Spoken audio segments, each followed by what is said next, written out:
Normally, variables created inside functions disappear after function finishes, but there's one instance where that is not the case. In this video, we're going to learn that example. Let's say I have a function called outer, and inside of this function, I have a variable c that has value 0. Inside this function, I can create another function, and let's call this one inner function, and this inner function will increase the value of this c variable. But because I want to use that c variable, I can write non-local. These non-local keywords means look in the outer scope for a certain variable. And now when I write c, this will look in this outer function for this c variable. Then I can write c plus equals 1, and then I can return this c variable. After all of this is done, I will return this inner function. Now, I will print.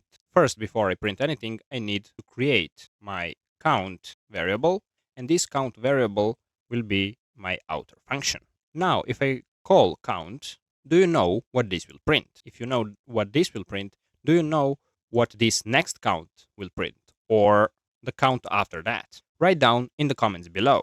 But this count will print 1, while this count will print 2, and this count will print 3. But why? The reason is because this inner function now uses known local c. It means it depends on this outer c. So this inner function actually remembers the c, even though this outer function call finishes in line 9.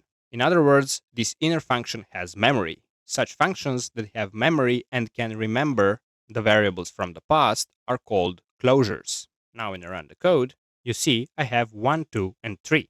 If you found this video useful, then you must check my Python course. And don't forget to subscribe for more useful Python videos.